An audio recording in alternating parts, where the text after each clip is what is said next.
నేను చూపించాలి అంటే ఓ అరిచి గోల్ చేసాడు కాకుండా కొన్ని వేస్ ఉన్నాయి. అవేంటో నేను మీకు ఈ రివ్యూలో చెప్తాను.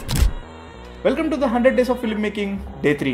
ఒక క్యారెక్టర్ చాలా కోపంగా ఉందన్న విషయాన్ని సినిమాలో మనం దేనికి యూజ్ చేస్తామంటే కొంచెం అన్సెటిల్, ఇన్కన్వీనియంట్గా క్యారెక్టర్లు కనిపించే ఒక సినారియోని కానీ సిచ్యువేషన్ కానీ క్రియేట్ చేయడానికి అండ్ దాని చుట్టూ ఒక కేయాస్ని క్రియేట్ చేయడానికి వాడుతూ ఉంటాం. ఆ కేయాస్ని డిఫరెంట్ విషయాలకి వాడతాం.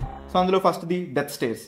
ఇద్దరు ర్యాండమ్గా మాట్లాడుకుంటూ ఉన్నప్పుడు సడన్గా ఒక క్యారెక్టర్ సీరియస్గా చూసింది అంటే ఆటోమేటిక్గా ఆ క్యారెక్టర్ కోపంగా ఉందని చెప్పి మనకు డిస్క్రైబ్ అవుతుంది. Like this scene. Don't be like your father, right? Point number 2, silence. దీన్నే బేసిక్గా కపుల్స్ సైలెంట్ ట్రీట్మెంట్ అంటారు అనమాట. ఒక క్యారెక్టర్ ఎంత మాట్లాడుతున్నా సరే ఇంకో క్యారెక్టర్ చాలా సీరియస్గా మాట్లాడకుండా సైలెంట్గా ఉండి వాళ్ళ పనులు వాళ్ళు చేసుకుంటూ ఉన్నారనుకోండి, ఆ క్యారెక్టర్ చాలా కోపంగా ఉందని మనం చూపించాం. Point number 3, actions. అవి ఇవి అన్ని పగలగొట్టేయడం అని కాదు.